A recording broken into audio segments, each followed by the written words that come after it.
Berikutnya yang ketiga juga diantaranya tak lain juga polusi, ya radiasi, sinar matahari. Makanya Allah jadikan untuk kita ini ada syariat diantaranya wudhu. Minimalnya sehari 5 kali, minimalnya. Untuk membersihkan hidung kita, mata kita, wajah kita, telinga kita, semuanya anggota tubuh kita, plus menggugurkan dosa-dosa kita sampai tetesan air wudhu yang terakhir, dosa kita juga ikut keluar. Ini indahnya syariat Islam. Nah, harusnya umat Islam lebih layak untuk awet muda dibanding mereka-mereka yang nggak diajarkan tentang syariat Islam. Kalau ada orang Islam cepat tua, nah koreksi psikis kita, koreksi ibadah kita. Nah, memang ada sebagian orang cepat tua karena mereka ada ambisi dunia, sehingga tubuh mereka lelah, melupakan istirahat mereka, ya, melupakan ibadah. Harusnya ada sholat rawatib, sholat fardu, mereka tenang. Tapi mereka buru-buru sholat dan khusyuk, cepat pergi kerja lagi. Ini harusnya ini kita koreksi diri kita. Fa'ini rahimahumullah jami'an. Masih banyak sekali faktor yang lainnya. Juga kurang istirahat. Coba kalau kita perhatikan Nabi SAW di luar Ramadan, Nabi tidur di awal malam. Adapun di bulan Ramadan, khusus di bulan Ramadan, terutama di 10 hari terakhir, menghidupkan semua malamnya, karena keutamaan malam tersebut. Adapun di luar Ramadan, tidur di awal malam. Ini sunnah yang sudah banyak dilupakan kaum muslimin sejak munculnya setan gepeng ini. Ya, sambil ngopi, lihat HP, lihat Instagram, lihat Facebook, lihat ini, alasannya me time. Ya, tadi sibuk kerja, sekarang saatnya me time. Tidur-tidur jam 12, jam 1, jam 2. Tak heran kalau cepat tua. Ada orang kadang bilang, beberapa kasus sering kami dapati, saya pola makan sudah benar kok, saya sudah rajin olahraga kok, tapi kenapa kolesterol saya masih tinggi, asam urat tinggi, gula darah tinggi, kekentalan darah tinggi, kemudian darah saya hitam banget. Kenapa? Karena pencernaan sudah lemah, metabolisme tubuh lemah. Bukan hanya pola makan diperhatikan, bukan hanya olahraga saja, tapi tidur juga perlu diperhatikan. Contoh semua kebiasaan Nabi SAW. Nabi kebiasaan tidur miring kanan, itu juga bikin awet muda. Ya, ketika tidur miring kiri, jantung ditekan sama paru-paru. Ketika tidur miring kanan, ya jantung lebih nyaman dan dia lebih cepat untuk bangun. Tidur miring kiri sering terjadi super deep sleep. Tidur gak bangun-bangun. Nah, makanya tidur miring kanan, subhanallah, ya. Kalau tidur miring kiri, liver neken lambung. Ya, lambung neken diafragma. Nyaman gak? Sesek tidur gak nyaman. Kalau tidur miring kanan, arah lambung sesuai dengan arah jalan ke arah liver. Ya, arahnya liver plus dia mengarah ke sphincter pylori, ke duodenum dan seterusnya. Nah, fa'ini rahimahumullah, jami'an perlu diperhatikan. Ya, yang perlu diperhatikan. Ada faktor genetik juga mengaruh. Di antaranya ada sebagian orang turunan, ya, mereka ini kelihatan usianya terapas, cepat habis. Usia 30, udah mukanya kelihatan usia 50. Ada sebagian manusia karena faktor turunan. Ya, dan penurunan hormonal. Makanya ada kasus wanita menopausnya maju. Wanita penuaannya juga maju, tua dini. Kenapa? Faktor hormonal. Hormonal juga pengaruh dengan darah. Darah gara-gara apa? Makanan, lagi-lagi makanan. Ya, kebiasaan lifestyle dia juga yang buruk. Ini yang bisa kami sampaikan. Ya, ringkasannya saja. Sekali lagi untuk Anda lihat makanan, Anda bisa simak di link YouTube kami, kajian sangat panjang. Terutama kemarin kajian di Pontianak, seharian daurah dari kitab buku Lantai As Sifauka Karib. Ya, dari hari Kamis, dari jam 1 sampai jam 8 malam. Ya, dituntas habis, ya, Anda bisa simak. Nah, contoh ringkas bagaimana sih biar bikin awet muda melalui makanan Anda. Nah, ini murah, simple, efektif, efisien, higienis. Dengan pola makan ini, Anda ngirit, nggak butuh duit banyak. Untuk jadi tubuh ideal, nggak butuh duit banyak. Untuk sembuh dari sakit, nggak butuh duit banyak. Untuk awet muda, nggak butuh duit banyak. Ternyata apa? Banyak contoh-contoh yang bisa kita kutip dari kehidupan Nabi, ya, kita angkat, kita praktekkan di kehidupan kita keseharian, maka jadi faedah untuk kita. Selanjutnya, tafadhol barakallahu fikum.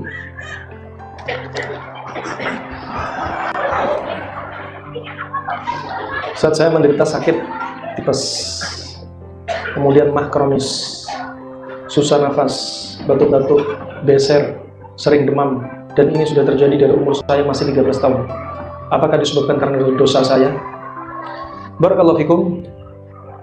Ya, kadang ada penyakit yang perlu kita perhatikan. Ada kasus medis, ada non medis. Terkadang ada kasus non medis yang berimbas kepada diri Anda. Ya, seperti sering kami dapati berkali-kali. Ketika si sakit ini masih di dalam kandungan, kadang suaminya atau bapak ibunya nyembelih sesembelihan, kemudian darahnya disiramkan kepada perut si ibunya. Ya, banyak seperti ini kasus-kasus yang seperti ini. Nah, dan berimbas kepada si janin. Setelah lahir, dia sering sakit, disembelihin lagi ayam cemani. Disiram lagi darahnya, sudah jin ditambah jin. Terus sakit terus. Lihat kasusnya. Dan kasus-kasus non medis bisa Anda lihat dari 3 sisi. Ketika Anda sadar, sering sholat tidak khusyuk. Sering ada gerakan-gerakan aneh dalam tubuh Anda. Tak nyaman. Dibuat sholat Anda terasa berat. Kalau laki-laki menuju ke masjid dibikin berat. Kalau wanita untuk menuju ketaatan kepada Allah dibikin berat. Bangun dari tidur berat. Kemudian tanda-tanda ketika sedang istirahat atau ketika tidur. Sering mimpi-mimpi buruk. Kemudian tanda yang ketiga ketika sedang diterapi ruqyah. Imma ruqyah mandiri, imma ruqyah oleh orang lain. Ya. Atau dia melewati satu tempat ibadah atau melewati orang-orang yang takwa kepada Allah Subhanahu wa taala, mereka sudah gak nyaman. Ada reaksi. Anda lihat, jika Anda mengalami hal semacam ini, ketahuilah ada masalah non medis pada diri Anda. Ada juga kasus orang sakit, masalahnya medis, kemudian karena dia terdampak sedih, ya, kemudian dia sedih yang berlebihan pada diri dia menyebabkan kasus bertambah, yaitu non medis, jin masuk dalam tubuh dia. Ya, ada juga kalau memungkinkan faktor yang ketiga, murni Anda ada masalah medis. Jika 3 gejala yang disebutkan di awal nggak ada, ya, jika memang medis, kalau lihat gejala seperti ini, berarti Anda sedang mengalami kelemahan.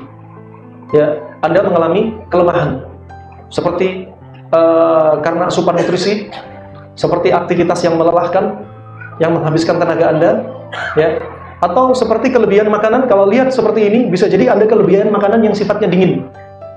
Anda dari kecil hobi dingin-dingin, hobi es, hobi buah-buah yang sifat dingin, hobi protein hewani yang sifatnya dingin, maka akan muncul penyakit pada diri Anda, penyakit yang sifatnya dingin. Berarti terapi untuk Anda adalah makanan protein hewani, pilih yang panas, herbalnya pilih yang panas, pantangannya kurang yang dingin-dingin. Nah, ini konsep yang simpel insya Allah. Contoh, pada kasus tipes, apalagi disebutkan sering batuk-batuk, sesak juga, ya, di sini menunjukkan diantaranya apa?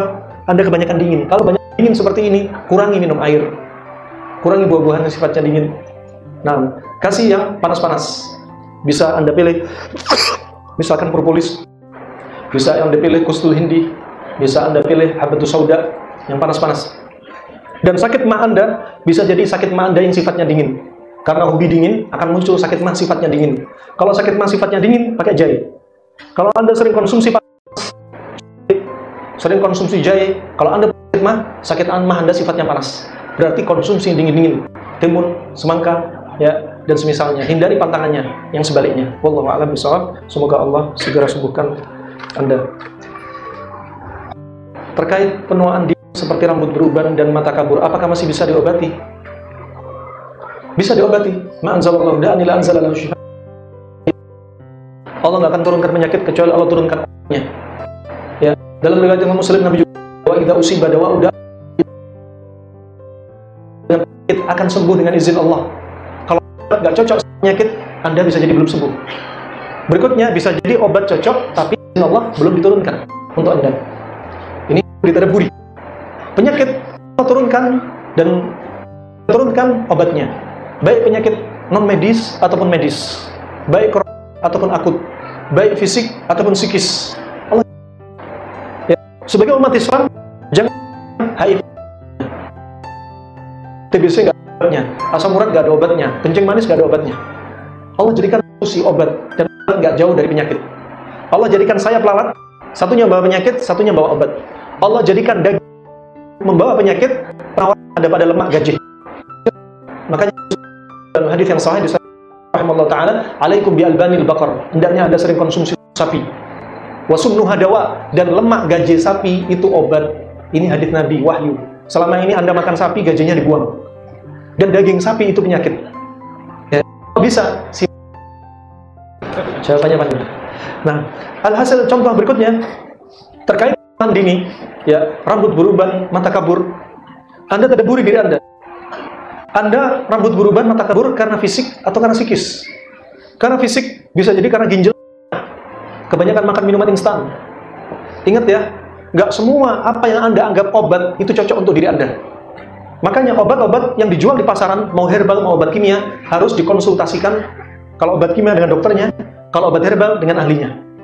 Ada orang sakit mah dikasih satu obat, belum cocok untuk Anda. Dia sembuh, belum tentu sembuh untuk Anda. Beda. Makanya subhanallah, Anda perhatikan juga di antaranya. Seperti kebiasaan orang kadang minum air kangen water. Kangen water kalau kita lihat, dia sifatnya betul-betul dingin. Ada orang kena batu ginjal sembuh. Ada orang kena sakit mah sembuh. Iya. Ya, karena cocok untuk dia. Batu ginjal ini condongnya kebanyakan numpuk panas. Banyak panas ketemu panas, jadinya kering. Terus masih panas ketemu panas, jadinya membatu. Kata Hippocrates disebutkan Ibnu Qayyim rahimahullah taala. Ya. Kemudian sakit mah sembuh dengan kangen water. Iya, karena sakit mahnya sifatnya panas, kangen water dingin. Kalau Anda sudah punya masalah dingin, minum kangen water terus, berapa banyak orang harus cuci ginjal karena kebanyakan kangen water. Kenapa? Karena tubuh dia sudah dingin. Ginjalnya sudah dingin, liver sudah dingin, dikasih kangen water. Kangen water cocok untuk orang yang cocok. Makanya wa idza usiba dawa udah baru biidznillah. Kalau sudah obat cocok sama penyakitnya, udah cocok. Kangen water kita lihat sangat dingin. Cocok dengan orang yang panas, cocok akan sembuh dengan izin Allah. Dingin ketemu dingin akan celaka, bisa tambah parah. Mereka mentadaburi firman Allah, bukan dalil, tapi bahan tadabur mereka. Sebagaimana kami sebutkan kajian tadi siang, ketika Allah sebutkan, ketika Nabi Ibrahim dilempar dari tebing tinggi menggunakan menjanik ketapel, dilempar ke api yang menyala membara, Allah berfirman kepada api, "Qulna ya naru kuni bardan wa salaman ala Ibrahim." Api jadilah kamu. Allah nggak berhenti sampai di sini. Kalau api jadi dingin, Nabi Ibrahim lempar ke api yang tadinya nyala panas kemudian jadi dingin, bisa jadi Nabi Ibrahim akan meninggal karena kedinginan. Makanya disebutkan Allah wasalaman ala Ibrahim, dingin tapi menyelamatkan. Makanya kalau dingin ketemu dingin terus akan mencelakakan. Nah, ini bahan tadabbur. Begitu pula Anda minum cairan isotonik sebagai pengganti keringat. Ya, untuk siapa? Untuk mereka yang keringatan di sawah, untuk mereka yang biker kepanasan di tengah jalan, untuk mereka yang kerja mengeluarkan keringat. Lah Anda di rumah, ibu rumah tangga nyimpen cairan isotonik di kulkas penuh, dikit-dikit minum, ginjalnya bocor. Ya, begitu pula makan minuman instan. Ini perlu diperhatikan. Nah, ini ginjal Anda lemah karena apa? Faktor makanan. Sehingga apa? Ikut penuaan dini karena ginjal lemah, rambut beruban, mata kabur. Ada yang masalah psikis. Ginjal lemah, paru-paru ikut lemah, ya, kemudian mata jadi kabur, kemudian sering pipis, kepala kelingan, telinga berdenging, tangan mulai tremor, bergetar. Nah, ini diantaranya sebabnya karena apa? Anda sedih. Berapa banyak kami dapati kaum laki-laki, sekitar 2 orang kami dapati langsung, cerita usut punya usut, dia harus cuci darah. Bukan karena faktor makanan, makanannya sudah benar. Ternyata apa? Stres dengan istrinya. Sampai cuci darah. Gara-gara tingkah laku istrinya, ginjalnya lemah. Sampai cuci darah. Nah, ini rahimanakumullah, dan sebagai bahan tadabbur sekali lagi. Kalau Anda masalahnya psikis, obati psikis Anda. Kami dapati ibu usia 65 tahun. Menantunya datang, dia cerita, "Tat, ini ibu saya kena kencing manis." Ditanya riwayat suka gula, enggak. Suka nasi, enggak terlalu banyak nasi. Ya, makanan oke. Tinggal berikutnya, apakah si ibu ini sedih? Iya, Tat. Sejak setahun ditinggal suaminya di musim pandemi Covid, dia sedih. Gak lama kemudian datang lagi 2 pekan atau 1 bulan ke rumahnya lagi, si menantunya cerita, "Tat, ibu saya kena katarak." Nah, persis seperti kisahnya Nabi Yakub alaihissalam. 2 matanya buta karena sedih. Nah, fa ini rahimahkumullah jami'an. Jika Anda karena sedih, maka obati sedih Anda. Makanya Nabi sebutkan dari hadis Jabir bin Abdullah riwayat Imam Muslim, at-talbinatu mujimmatun lil fuadi tudhibu li ba'dil huzni. Tudhibu li ba'dil huzni. Talbinah, tepung gandum, itu sebagai mujimmah atau majammah. Mujimmah atau majammah punya 3 fungsi: menyemangatkan jiwa, merilekskan jiwa, mendinginkan sedih. Ini manfaatnya talbinah dan menghilangkan sebagian rasa sedih, kata Nabi SAW. Nah, dan ternyata menurut kedokteran timur, talbinah sifatnya dingin, tapi sebagai tonik bagi ginjal. Ginjal, masya Allah. Ya, makanya kalau punya kesedihan, mata kabur, ya, kemudian rambut beruban, nih pakai yang ini. Ya, sebagian teman-teman kita yang ahli akupunktur, mereka melakukan terapi akupunktur selama 6 bulan, ya, sebulan dilakukan beberapa kali, sekitar 60 sampai 80 titik untuk menjinakkan panas yang berlebihan. Subhanallah, rambutnya dia yang sudah 75 tahun beruban, karena keluarga familinya rata-rata nggak punya riwayat beruban. Subhanallah, rambut yang putih jadi hitam lagi. Nah, wah ini termasuk apa? Ajaib dan tajrubah. Nah, ini rahmani rahmakumullah bi'an. Jika masalahnya masalah psikis, obati psikis Anda. Kalau sedih, pakai talbinah. Sabit dari Nabi. Adapun hadis riwayat As-Suyuti, hadisnya lemah tapi maknanya benar dipakai. Menggunakan apa? Labu kuning. Juga mendinginkan sedih, menguatkan ginjal. Nah, subhanallah, adapun obat-obat yang nggak bisa dipegang. Seperti apa? Banyak doa, banyak istighfar, banyak infak sedekah, salat malam. Ya. Juga diantaranya, Nabi kalau sedih, Nabi berkata kepada Bilal, ya Bilal, aqimis shalah, arehna. Kalau kita salat, bikin hati tenang. Kemudian zikir-zikir kesedihan, kalau Anda perhatikan rata-rata, kalau orang sedih, zikirnya apa? Tingkatkan tauhid. Nabi Yunus alaihissalam ketika di dalam perut ikan paus, fi dzulumatit thalath, di dalam 3 kegelapan, gelapnya perutnya ikan paus, gelapnya dalamnya lautan, gelapnya jauhnya dari matahari, Nabi Yunus berdoa, la ilaha illa anta subhanaka inni kuntu minadh dhalimin. Ketika sedih, apa? Baca, tingkatkan tauhid, akui diri kita penuh dengan kesalahan. Coba kalau kita ditelan ikan paus, mau bingung cari HP, nggak ada sinyal. Center HP ini apa isinya? Nah, Nabi Yunus alaihissalam kembali kepada Allah Subhanahu wa taala. Ketika sedih, di antara riwayat Abi Daud, disahkan Syalbani rahimahullah taala, Nabi mengajarkan doa. Allahumma rahmataka arju wa la takilni ila nafsi tarfata 'ainin wa aslih li sya'ni kulli la ilaha illa ant. Ya Allah, rahmatmu aku harapkan. Jangan biarkan diriku sekejap mata, Allah. Perbaiki semua urusanku ya Allah. Gak ada sembahan yang berhak disembah kecuali Engkau ya Allah. Ini obatnya. Ketika sedih. Dan jangan larut dengan kesedihan. Nah, cari terapi-terapi kesedihan. Wallahu a'lam bishawab. Bagaimana cara mengobati dan mencegah alergi terhadap udang, kepiting, dan sejenisnya? Ini makanan-makanan yang modelnya panas, seafood. Ya, kalau Anda makan ini berarti darah Anda sudah panas. Ya, kurangi makanan yang panas-panas. Konsumsi makanan yang dingin lebih dominan daripada panas. Herbalnya herbal yang dingin. Kemudian keluarkan darah. Ya, kalau diinginkan donor, silakan donor. Kalau PMI menolak, silakan fasdu. Ya, kalau takut fasdu, jadi bekam. Bersihkan darah Anda. Terlalu kental. Kalau Anda periksa di laborat, mungkin akan didapati di laborat. Coba Anda periksa D-dimer Anda, kekentalan darah Anda. Bisa jadi kekentalan darah Anda lebih dari 500. Nah, apa? Sehingga apa? Panas ketemu panas, akhirnya timbul gatal.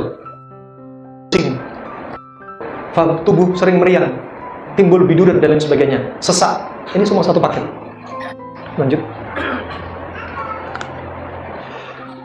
Apakah ada hubungan antara konsep panas dingin dan awet muda? Oh iya, bukan hanya awet muda, ya, bahkan urusan di atas ranjang ikut awet. Berapa kali kami dapati, permisi akramakumullah, biar menambah semangat antum, ya, ada seorang lelaki dari Indonesia bagian timur hanya konsultasi via chat. Semenjak dia menikah, selama setahun bisa mendatangi istrinya cuma sekali. Mubadir, rezeki di depan mata hanya didatangi sekali. Nah, subhanallah, setelah pola makan diperbaiki selama 2 bulan, dengan Allah dia chatting, demi Allah Tat, sekarang saya sehari bisa 3 kali. Nah, bikin hidup lebih hidup dengan pola makan panas dingin. Ya, hidup hanya sekali, jangan disia-siakan. Nah, ini rahmanarahmatullah. Kemudian ada juga di antara teman-teman cerita, ketika pola makan ini dibenerin, istrinya cerita yang nggak bisa kami ceritakan. Kok kamu sekarang berubah? Berubah apanya? Nggak usah tanya. Kaif bid'ah. Nah, alhasil rahimahullah, ini manfaatnya. Dengan izin Allah juga, orang yang ada yang nggak hamil 2 tahun, 3 tahun, 4 tahun, 5 tahun, 7 tahun, ada yang 10 tahun, ada yang 15 tahun, dengan izin Allah, dengan pola makan 2 bulan ba'dallah hamil. Semoga jadi amal jariah. Nah, ada di antaranya kena kanker serviks, miom, kanker payudara, dengan Allah juga sembuh. Dengan pola makan. Karena mayoritas penyebab penyakit makanan. Ya, makanan kita. Nah, oleh karena itu apa? Tetap optimis, jangan pesimis. Nah, ini juga awet muda dengan panas dingin diantaranya apa? Ketika makan di pagi hari. Ketika Anda tahu makan di pagi hari cocoknya apa? Nah, ini juga resep awet muda. Anda percuma kalau beli resep glowing. Sudah mahal-mahal. Suami udah ngeluh. Di balik istri glowing ada suami glowing. Nggak kuat dia, mau mengeluh tapi nggak enak. Hatinya disembunyikan nih, ngeluh dia. Ya, karena mahal. Dia pakai resep glowing. Ya, tapi pembuluh darah nggak bisa didustakan. Walaupun dia sampai operasi plastik, itu hanya wajah. Tapi pembuluh darah dia tetap usang, kaku, nyempit. Selnya sudah tua. Walaupun stem sel muda, sel-selnya, tapi tetap organ jantung, liver, ginjal. Udah nggak bisa. Makanya Nabi bersabda, Nabi sebutkan apa? Alaikum bihadhil habati sauda. Hendaknya Anda sering konsumsi habatu sauda. Fa innaha dawa' min kulli da'. Karena dia obat segala macam penyakit. Illa sam. Dalam riwayat ditambah illal haram. 2 penyakit yang nggak ada obatnya, sudah disebutkan wahyu. Mati dan tua. Udah. Stempel dari wahyu. Kalau sudah mati, nggak diobatin. Ini penyakit mati. Dan penyakit tua, nggak bisa diobatin, namanya tua. Walaupun pakai teknologi apa, tua ya tua. Pakai resep glowing, usia 65 tahun, masih cakep. Tapi sholat lupa terus berapa rakaat. Ya, sudah sholat apa belum? Coba. Pikunnya juga nggak bisa diobati. Nah, ada pikun yang bisa diobati, ada yang sampai nggak bisa diobati.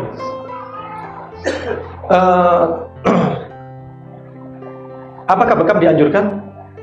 Minimal Anda melakukan sekali seumur hidup. Merasakan apa? Satu terapi ini.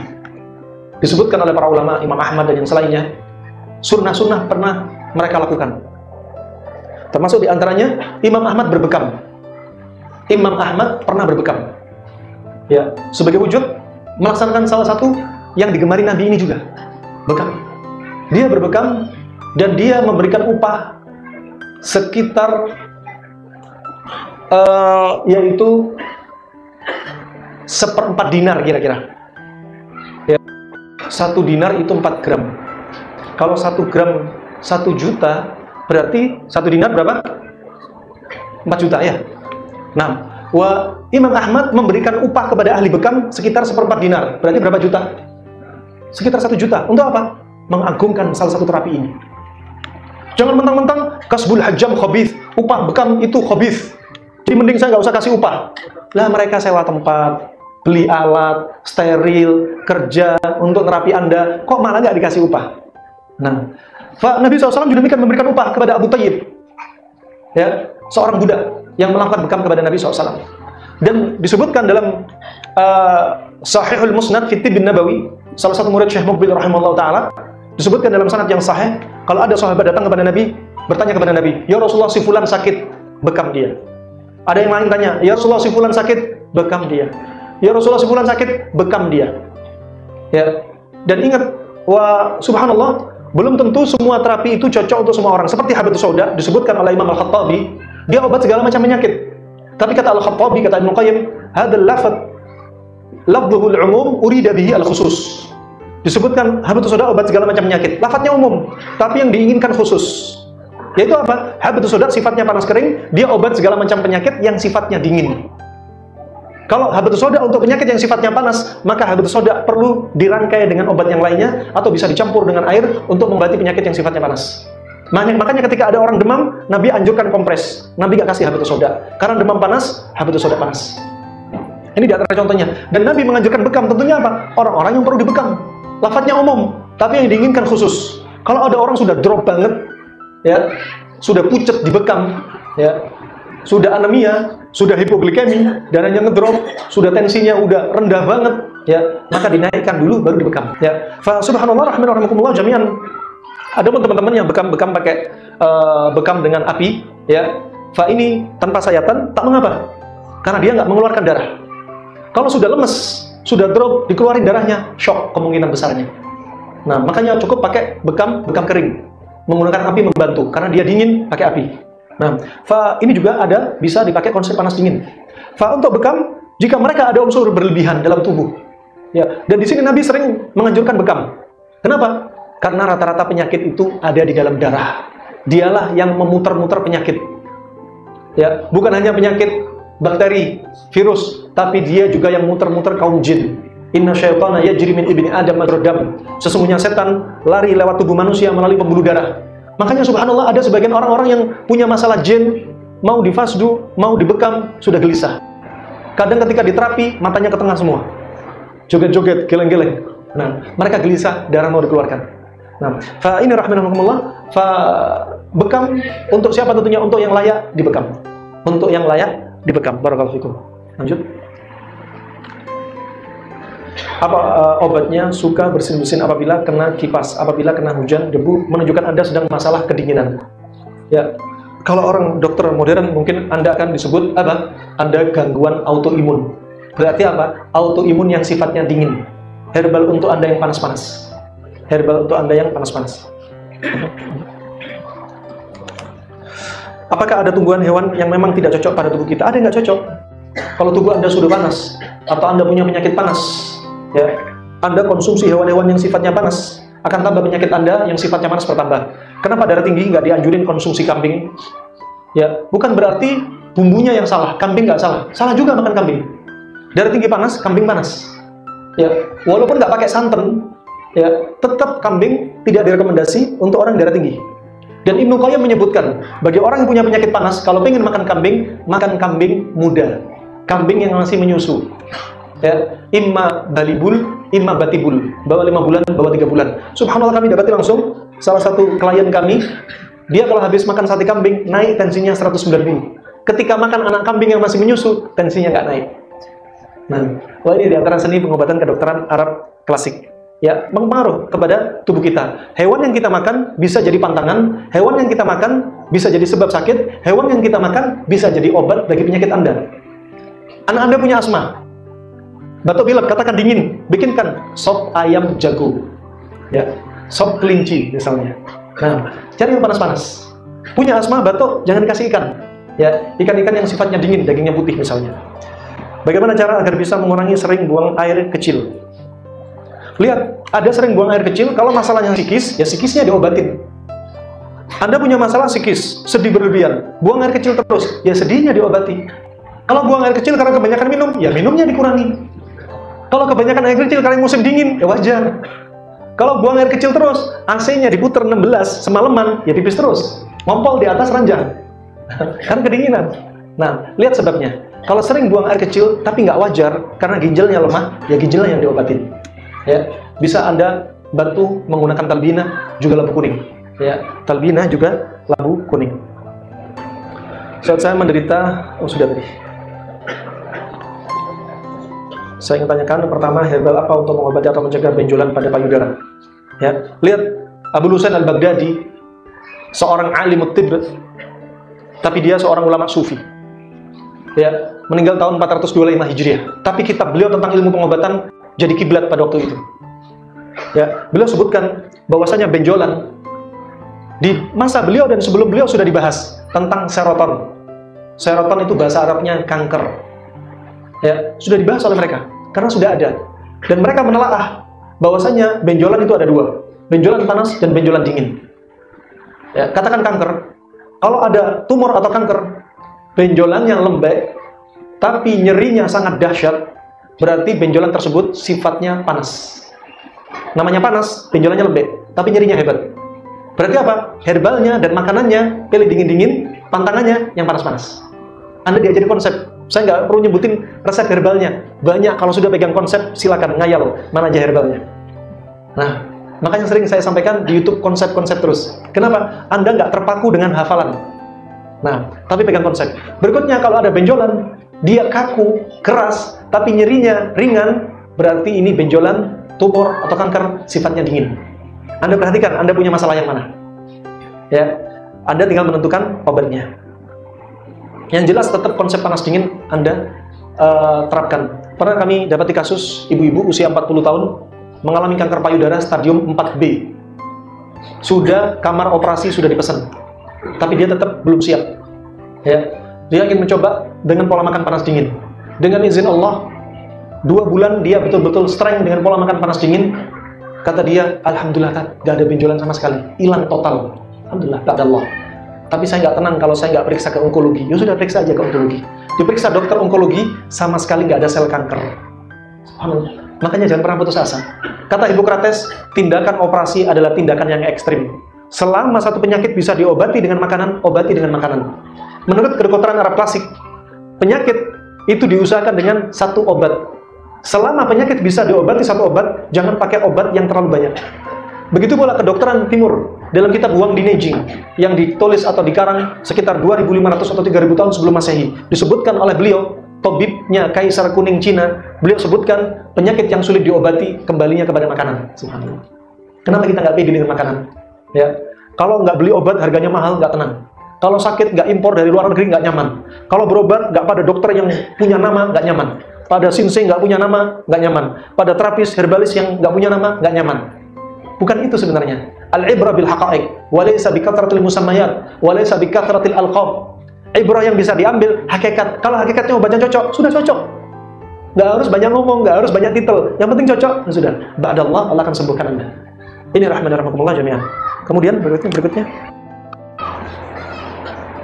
saya menderita sakit mah. Apabila meminum kopi, biasanya langsung naik asam lambung. Berarti mah Anda sifatnya panas. Ya, mah Anda sifatnya panas. Panas ketemu panas, naiklah asam lambung Anda. Ya, dinginkan dengan yang dingin. Ya, bisa timun, bisa semangka, bisa minum rendaman timun, bisa konsumsi talbina, bisa konsumsi labu kuning. Labu kuning mendinginkan lambung sekaligus mengurangi nyeri pada lambung. Dan sifatnya dingin. Sudah gelisah kan ya panitia? Udah cukup ya? Lanjut atau cukup? Saya ikut road captain saya ini. Baik. Sejak umur 14 tahun sudah terkena asam urat. Ajib. Dan sekarang umur saya sudah 31 tahun, masih terkena asam urat. Segera bertobat. Ini makanannya. Ya, kebanyakan makan panas. Ya. Sekarang anak kecil bisa kena asam urat, bisa kena stroke, cuci darah, ya, bisa kena kanker, ya, bisa kena tumor. Kenapa? Nggak luput dari sebab makanan. Sejak kecil makanannya sudah ngaco. Ya, makanya perhatikan apa pola makan Anda. Jangan kakek pola ketika makan. Ini polanya diperbaiki. Ya, walaupun anak kecil. Jika saya makan kacang-kacangan langsung nyeri. Iya, panas ketemu panas. Kacang panas, asam urat panas. Pendinginnya apa? Bikin rendaman timun, misalkan. Pantangannya apa? Yang panas-panas. Kambing dikurangi, ikan yang warnanya merah dikurangi, seafood dikurangi, ya, jahe jangan dulu, ya. Kemudian juga nasi dikurangi, ya, jeruan juga demikian, ya, kacang-kacangan juga dikurangi, sayur warna gelap dikurangi. Pilih makanan yang sifatnya dingin. Ya, pilih makanan sifatnya dingin. Kemudian keluarin darah Anda. Ya, kalau Anda pergi ke PMI, ya, asam urat Anda di atas 7, ada yang 9, ada yang 14, sampai ada yang 17 asam uratnya. Ditolak mentah-mentah sama PMI. Kenapa? Ini darah mau dikasih orang, asam uratnya tinggi. Ini orang bisa kena asam urat. Nah, dibuang nih darah. Ya, makanya apa? Donor darah itu untuk orang sehat.